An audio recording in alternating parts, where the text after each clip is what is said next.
Hindi naman kami naghahangad ng malaking kita. Ang hangad lang namin na makikita namin yung mga customer na satisfied sila, nasasarapan sila sa pagkain namin. Ayun o. Hindi mo na nga kailangan pumunta ng Bacolod kung gusto mo makatikim ng authentic kansi at chicken inasal. Dahil dito sa isang baryo sa Giginto, Bulacan, may nagsiserve ng Bacolod dishes. For only 60 pesos, ay matitikman mo na ang pinagmamalaki nilang kansi. Meron din sila ditong pork and chicken inasal, gising-gising, kaldereta, pork humba at empanada na talagang hahanap-hanapin mo ang lasa. Ako po si Marilo Torinya, may-ari ng Torinyas Kansin. Nagsiserve kami dito kagaya ng kansi, dinuguan, humba, kaldereta, sisig, chicken pork adobo, pork barbecue, chicken barbecue, saka empanada. Nag-start kami ng open mga 6 a.m. to 8 p.m.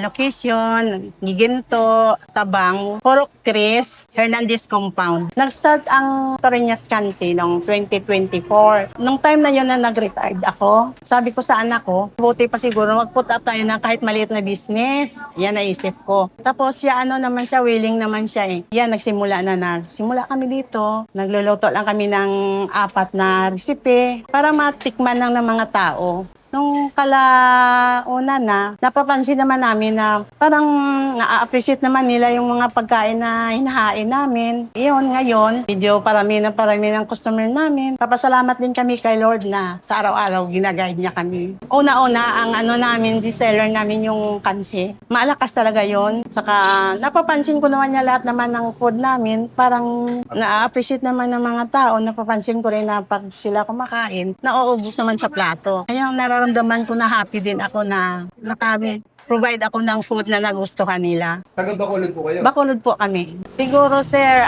sa lasa, marami naman mga namin. Kahit kami na bago lang, napapansin ko rin na marami-rami na rin ang pumapasok. Saka gusto ko sa luto namin, yung magugustuhan nila. Hindi naman kami naghahangad ng malaking kita. Ang hangad lang namin na makikita namin yung mga customer na satisfied sila, nasasarapan sila sa pagkain namin. At ayun mga kabangers, napadayo pa nga tayo dito sa Giginto, Bulacan, dito sa Torinyas Kansi para tikman tong mga pagkain nila dito. Ang dinayo talaga namin dito, itong kansi nila na for as low as 60 pesos. Ayun o, grabe. Ang daming laman. Pero ito, yung sa kanilang 250 pero alam ko hindi na ino-offer. Pwede naman kayong mag-request na PM nyo muna sila sa page nila kung gusto nyo nung gantong kalaki. Pero yung ino-offer nila dito, 60 pesos, only sabaw na yon. Tsaka maganda pa dito sa Torinyas Kansi, lahat ng order mong pagkain dito naka-unli sabaw kayo. Ayan, meron tayo ditong barbecue, 50 pesos. Grabe, ang ganda ng pagkaluto. Juicy. Siyempre, meron tayong kansi. Meron din tayo ditong humba. Madami lang yung lagay Hindi ganito karaming isang order nila. Kasi sama-sama na kami dito, 5 kaming kakain Pero yung isang order nila, 60 pesos sa lahat ng ulam. Tapos meron din tayo ditong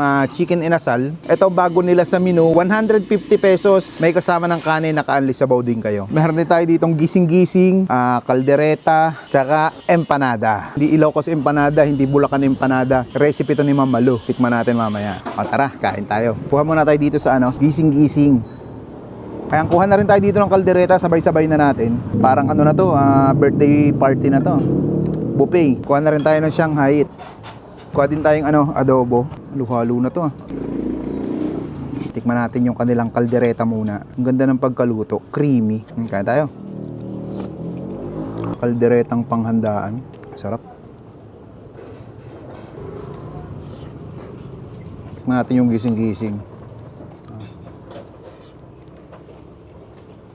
Eto, natikman ko na to kanina Grabe. Sobrang sarap. Mapapakanin kayo. Grabe yung lasa. Ganito yung mga paborito ko Yung talagang kapit na kapit yung anghang. Tikman natin yung Shanghai. Ang laman. Ang sarap nito.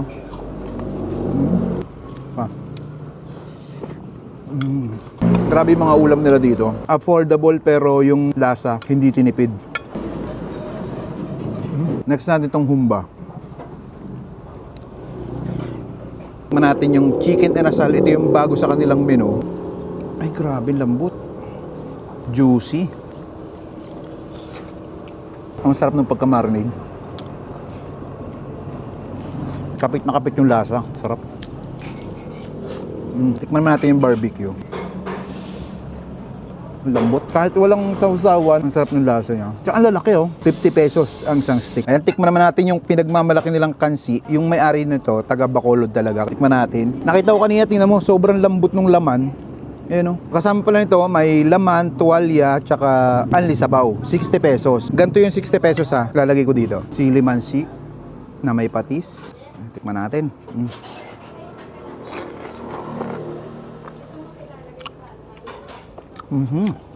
Sarap. Parang ano siya, goto na maasim. Sarap ng pagkatimpla. Sa 250 pesos may kasama yung maro. Ayun, oh. Sarap yun. Lagyan ng ano, sili. Ayan, tikman naman natin yung empanada ni Ma'am Malu. Hindi siya Bulacan empanada, hindi rin Ilocos empanada. Homemade empanada to ni Ma'am Malu, eh. Galing pang Bacolod. Ay, grabe. Malaman. Nakita ko nung ginagawa, ang lalaki nung cheese na nilalagay, tapos yung sa laman, hindi tinipid.